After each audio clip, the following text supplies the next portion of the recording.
আসসালামু আলাইকুম। আজকে আমাদের দেশি মুরগি বাচ্চাগুলোর জন্য আমাদের ভাঙা একটা পুরানো আগের শোকেস পড়েছিল।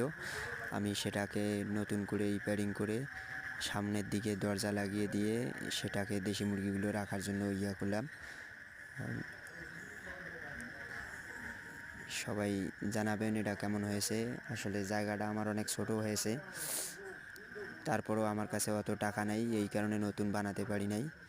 আমি আমাদের পুরাতন ভাঙা শোকেসটাকে আবার নতুন করে রিপেয়ারিং করে এইগুলা রাখার জন্য করলাম। মাশাআল্লাহ অনেক সুন্দর হয়েছে, আমাদের মুরগিগুলো অনেক ভালো হয়েছে। সবাই আমার জন্য দোয়া করবেন। সবাই সুস্থ থাকবেন, ভালো থাকবেন, এই কামনা করি। আসসালামু আলাইকুম।